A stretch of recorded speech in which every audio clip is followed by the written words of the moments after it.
programa. Saludo con gusto a Armando Vargas, coordinador de Seguridad de México Evalúa, a Saúl Arellano, investigador del PUED UNAM, y a Jeremías Zúñiga Mezano, presidente de Comunidades Seguras en Veracruz. A los tres les saludo con gusto y les agradezco que estén con nosotros. Les pido pues, que sus opiniones sean de un minuto 30 para hacer más dinámico este espacio. Y yo decía, y me gustaría empezar contigo, Armando, al principio es un delito que realmente, o es una modalidad de delito que nos da mucho coraje, sobre todo porque aquí van inmiscuidos delincuentes que pues pueden ser de poca monta o de bajo nivel, hasta las propias autoridades que se supone que deben de combatir el delito. Eso es por un lado, y por otro, la impunidad del delito de extorsión pues está casi llega al 100%. Es un delito.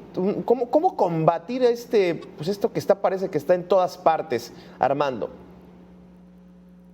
Sí, muchas gracias por la invitación. Muy buenas tardes a todos y muy buenas tardes al auditorio.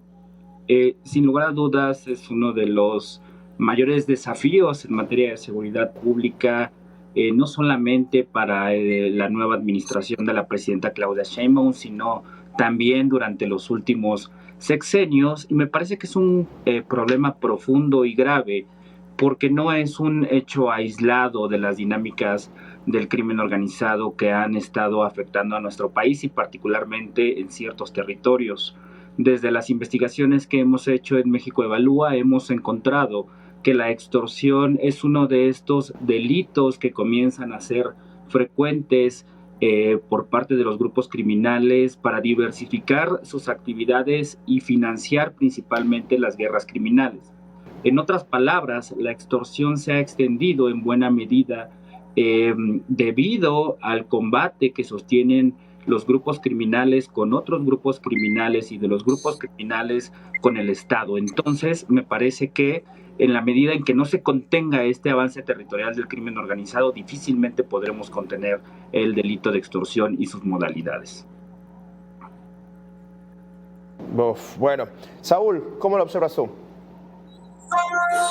Mira, yo creo que aquí lo que tenemos es un problema muy grave, dada no solamente la impunidad, sino también las diferentes modalidades en las cuales se comete el delito de la extorsión. La más común, sin duda alguna, es la extorsión telefónica. Sin embargo, ahora estamos enfrentando diferentes modalidades que se dan vía el WhatsApp, por ejemplo, vía la suplantación de identidad en redes sociales, Facebook, Instagram, TikTok, o bien vía el secuestro de celulares o la clonación de celulares, como se le dice comúnmente.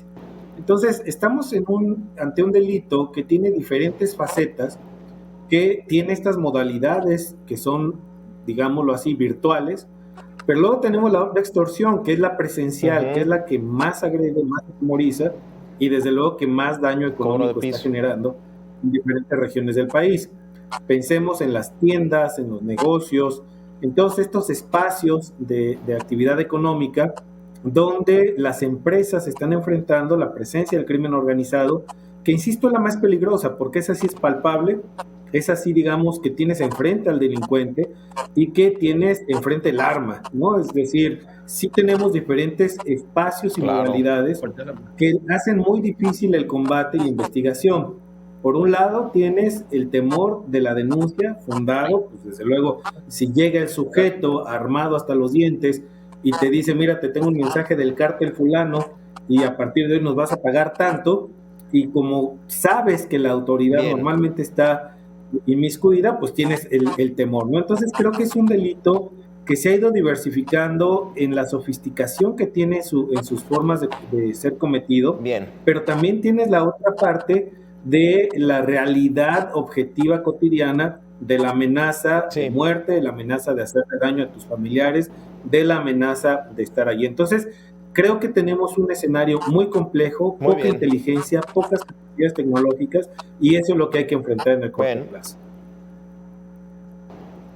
Bien, ya planteaba Saúl, Jeremías, esta parte de la inteligencia. Este es un tema también que me gustaría conocer su opinión, pero ¿cómo observas esta situación que estamos viendo actualmente en este primer saque, Jeremías? Bueno, el delito de extorsión se da porque en el país hay miedo. La sociedad ha incrementado el nivel de miedo porque las redes sociales principalmente la mensajería, además también lo que se conoce en los medios de información, provoca estas escenas de violencia donde hay ejecutados, desmembrados, artefactos explosivos y todos los días hay un recuento permanente de homicidios. Esto genera un miedo en la población, miedo que aprovecha la delincuencia, no solo la organizada, sino cualquier delincuente común, para suplantar la identidad de los grupos delincuenciales e intimidar vía telefónica a las personas. También este miedo, que es esencial para que la delincuencia pueda operar, provoca que la gente no denuncie. Por eso es que únicamente 2 de cada 100 delitos de extorsión son denunciados. Además de esos que son denunciados, estamos hablando que solo se integra una carpeta de investigación de cada 100 denuncias, lo cual es muy baja la probabilidad de que sean castigados quienes cometen este delito de extorsión. Por eso es que ha crecido tanto, reconocía el presidente López Obrador, 59% en su sexenio. Ya, muy bien, interesante. Ahora, Saúl hace un momento planteaba, bueno, esto del miedo me llama mucho la atención, me gustaría retomarlo, pero planteaba el tema de la inteligencia. Yo regresando a la idea de que la extorsión parece como un monstruo de 1000 cabezas que puede presentarse en cualquier nivel, ya sea en un aparatito de estos o, como lo decíamos, el que es más grave es que llegue la persona con la pistola y la ponga en el escritorio, la ponga en el mostrador, pues hoy ya estamos hablando de otro nivel, pero está en todos lados la extorsión.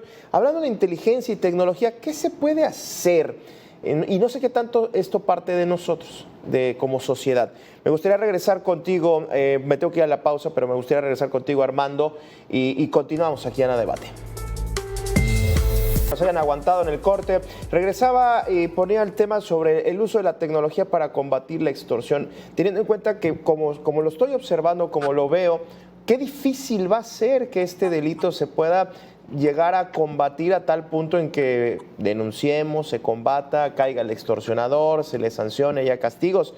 Parecería que esto es impensable. Armando. Sí, de entrada coincido con todos mis colegas. La impunidad, pues, es una de las causas principales, es una condición necesaria para que prolifere cualquier tipo de delincuencia de alto impacto, pero particularmente la extorsión, que ya nos decían está cercano al 100% de impunidad. Esa ya no puede ser una conclusión, es más bien un punto de partida.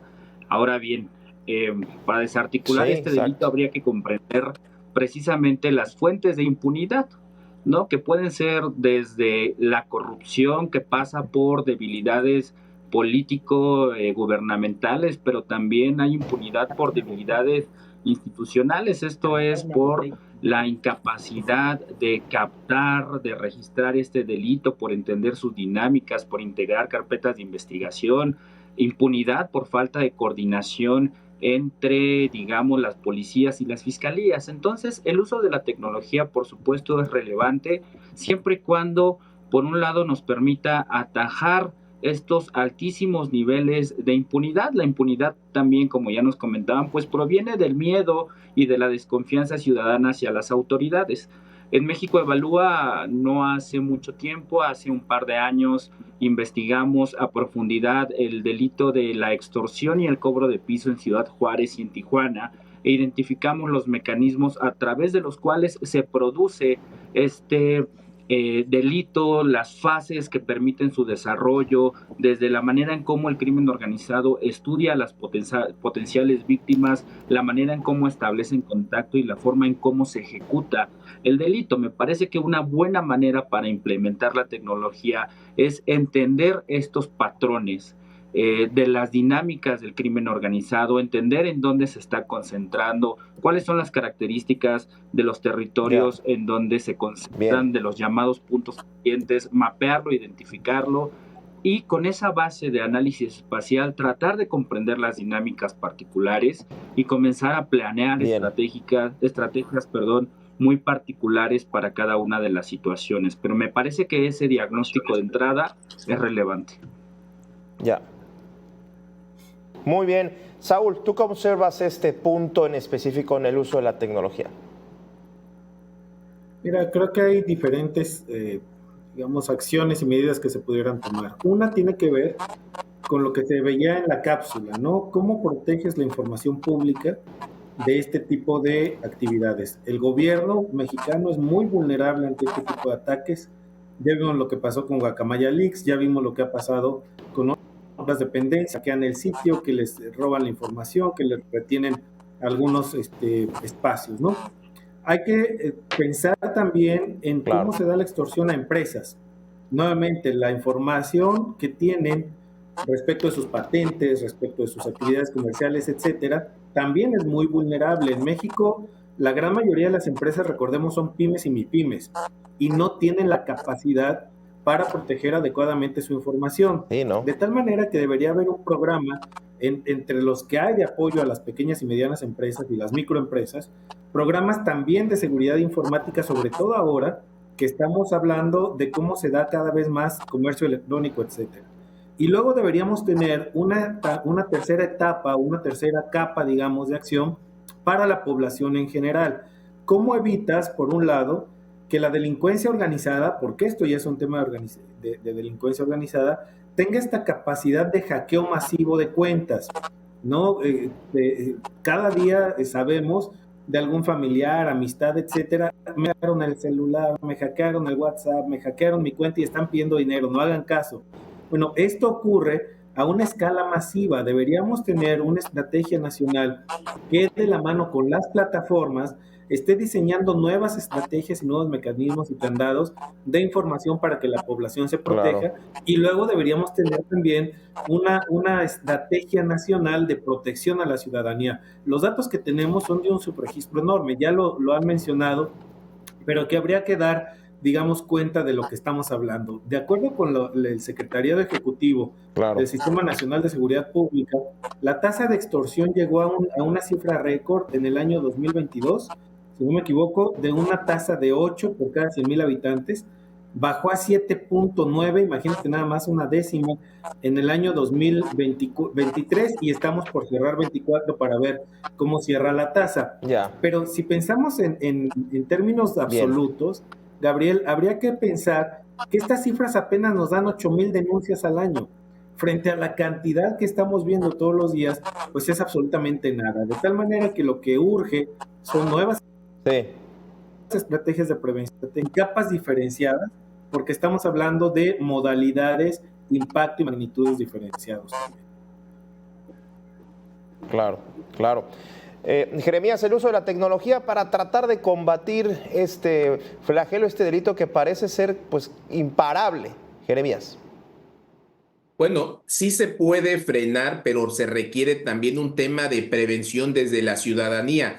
La mayoría de las extorsiones que se dan vía cuentas de WhatsApp, de redes sociales, es porque los usuarios son muy curiosos o descuidados. ¿Esto qué implica? Les hablan, les mandan enlaces y la gente otorga la información, entran los enlaces que ellos no solicitaron ningún servicio de información y esto provoca que a través de un hackeo obtengan la información. En el caso de las paqueterías, hemos observado y documentado que en muchos casos, después de comprar algún paquete de estas empresas grandes y conocidas, gente que trabaja en esas mismas empresas filtra la información porque es muy común que después de que te llegue un paquete o uno hace una compra, le hablan por teléfono y le dicen que están por entregar el paquete y si la persona duda o no tiene cómo manejar esa información, proporciona sus datos, proporciona la tarjeta. Entonces, a través de la tecnología se puede desde la prevención, desde la ciudadanía, evitar ser víctimas. Lo grave está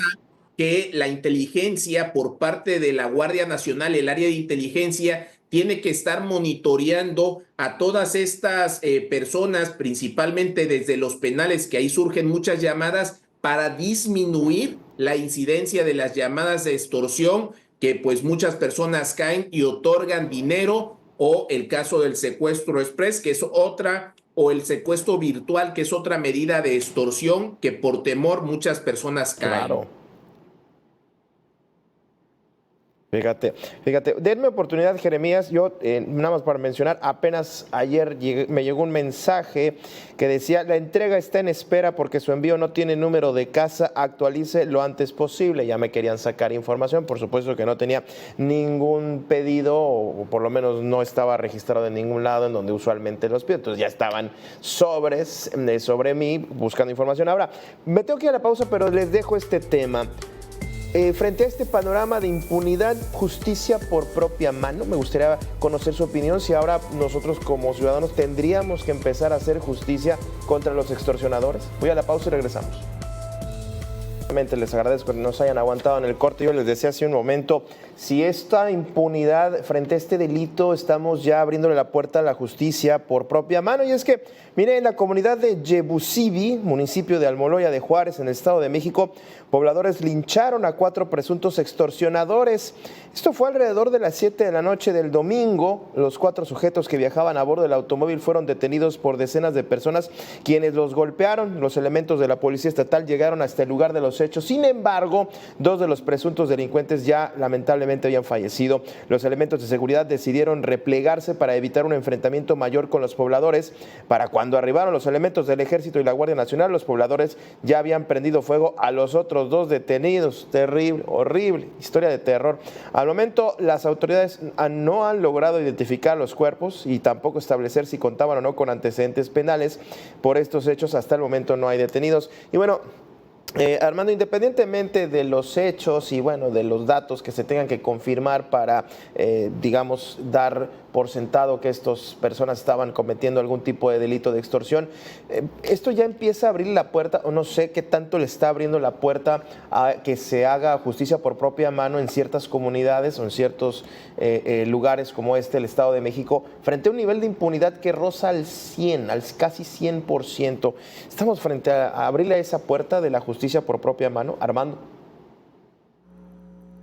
Sí, de hecho yo diría que en nuestro país es bastante común que la población busque justicia por propia mano. De hecho, hemos experimentado en los últimos sexenios estos procesos de formación de autodefensas o de defensas comunitarias que parten de esa premisa, aunque a veces hay otros intereses detrás de su formación. Esto no es nuevo, pero me parece no es el camino, porque abre un ciclo de violencia de mayor impacto en donde la comunidad tiende a ser la principal víctima.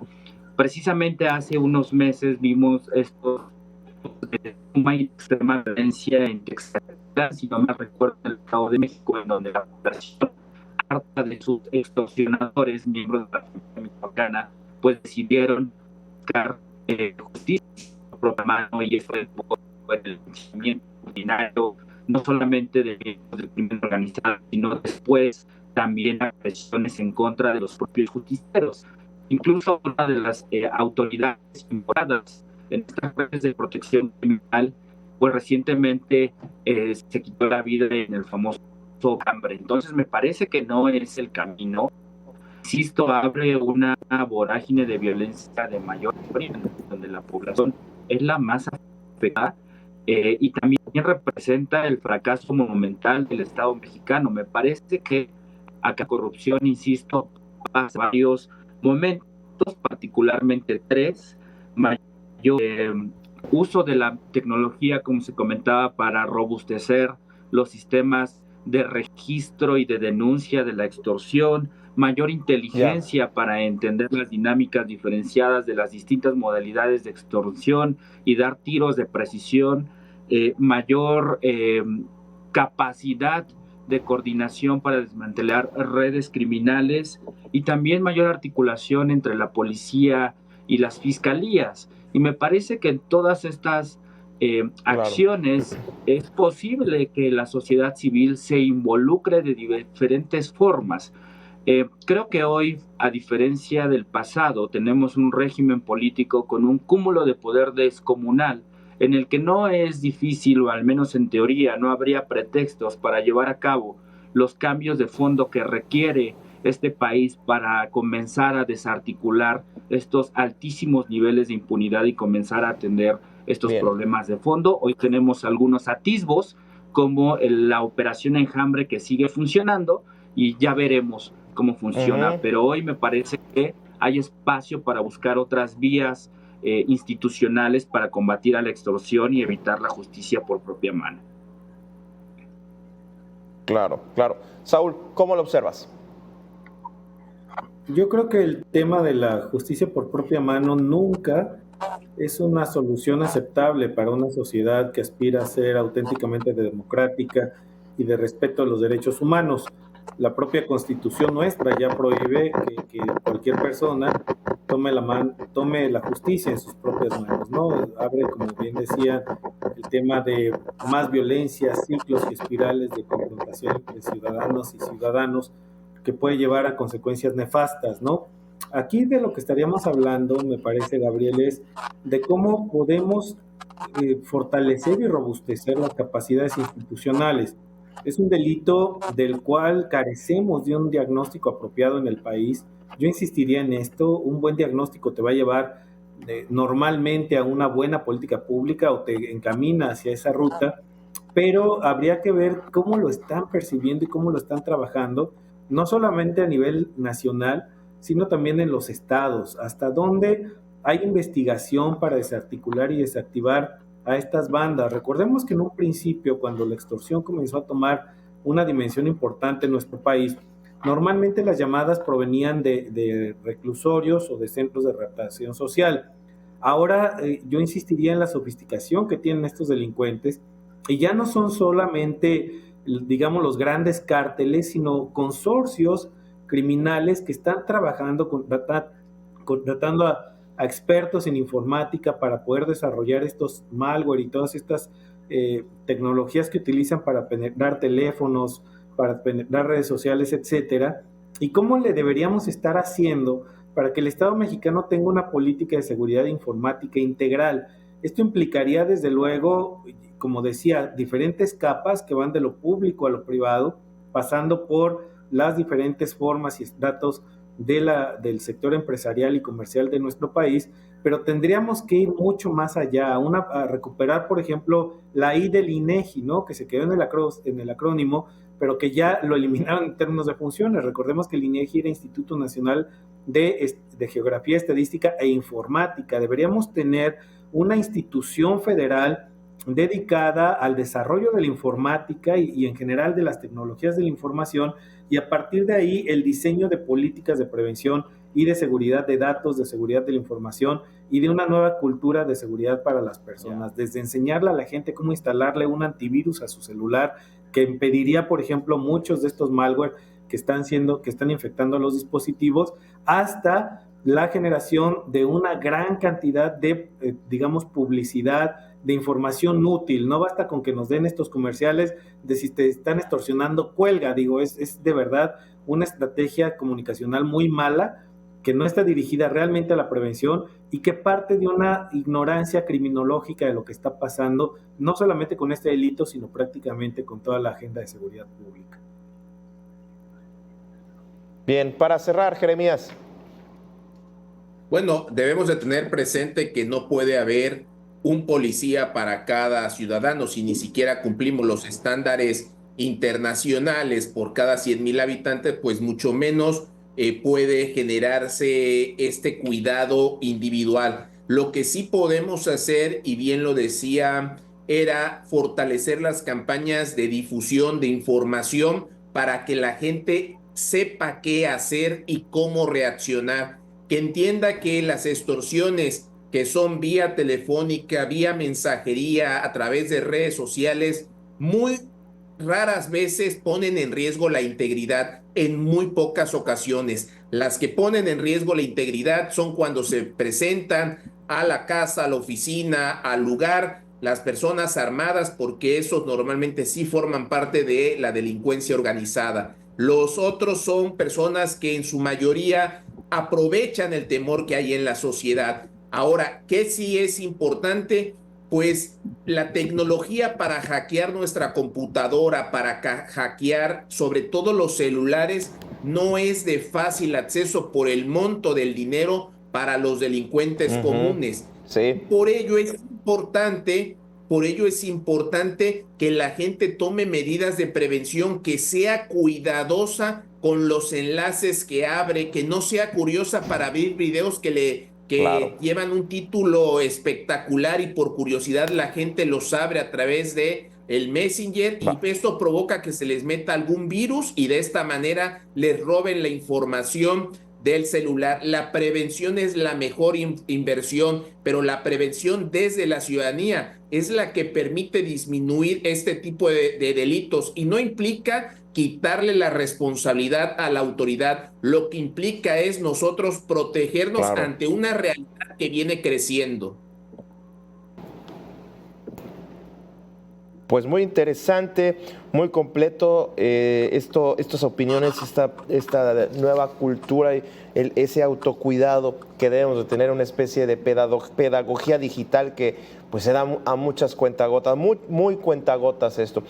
Armando Vargas, Saúl Arellano y Jeremías Zúñiga, muchísimas gracias por haber estado con nosotros a debate. Les agradezco este intercambio de ideas y nosotros nos vamos a una breve pausa.